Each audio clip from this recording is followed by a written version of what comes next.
বাংলাদেশে প্রচণ্ড তাপমাত্রা বেড়ে যাওয়ার কারণে, প্রচণ্ড গরমের কারণে মানুষের মধ্যে একটা নাভিশ্বাস পরিস্থিতি, হিট স্ট্রোক করে ফেলার মতো অবস্থা, অসুস্থ হয়ে যাওয়ার মতো অবস্থা।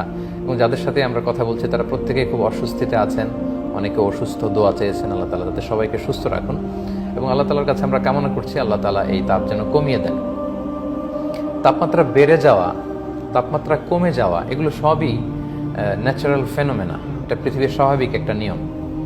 এবং এগুলোর অনেকাংশেই আমরাও দায়ী, কারণ আল্লাহ তাআলা বলেছেন যহারাল ফাসাদু ফিল বাররি ওয়াল বাহরি বিমা কাসাবাত আইদিন নাস, জলে স্থলে যত বিপর্যয় এগুলো তোমাদের হাতের কামাই। কখনো শীত আসে, কখনো গরম আসে।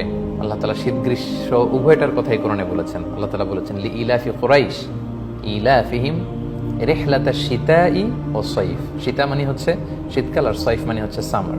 অর্থাৎ গরম ঠান্ডা দুটোর কথাই কোরআনে আছে, দুটোই এই পৃথিবীতে থাকে, এটা একটা প্রাকৃতিক ব্যাপার। কিন্তু মাঝে মাঝে আমাদের কারণেই এই পৃথিবী অনেক বেশি ঠান্ডা হয়ে ওঠে, আবার অনেক বেশি গরম উত্তপ্ত হয়ে ওঠে।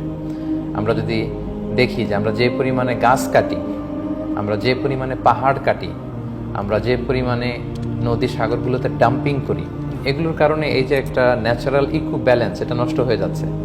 এবং পরিবেশ বিজ্ঞানীরা বলছে যে ধীরে ধীরে পৃথিবীর তাপমাত্রা এতটাই বাড়ছে যে আমাদের পৃথিবীর দুই প্রান্তে যে মেরু অঞ্চল আছে, ওই আইসবার্গগুলো গলে গলে পৃথিবীর অনেক দেশ দেখা যাবে যে একটা সময় পানির নিচে চলে যাবে। এবং গরমের সময় হুট করে প্রচণ্ড গরম পড়বে, এবং শীতকালে স্বাভাবিক নিয়মের বাইরে যে প্রচণ্ড শীত পড়বে। এটা কিন্তু আমাদের হাতের কামাই। সো আমরা যেন প্রকৃতির সাথে কোনো বাদাবাজিতে লিপ্ত না হই, আমরা যেন প্রকৃতিকে প্রকৃতির মতো থাকতে দেই, আমরা যেন বেশি বেশি গাছ লাগাই, গাছ না কাটি, আমরা যেন বনাঞ্চলকে নির্মূল না করি, আমরা যেন প্রকৃতির যে স্বাভাবিক ফ্লো এটা যেন ঠিক রাখি। আমাদের নদী, নালা, জলাশয়, সাগর, মহাসাগরগুলো, এগুলোর সাথে যেন ইহসানের সাথে আমরা আচরণ করি। তাহলেই প্রকৃতি, আল্লাহর দেয়া এই পৃথিবী, এই বসুন্ধরা সুন্দর থাকবে এবং বাসযোগ্য থাকবে।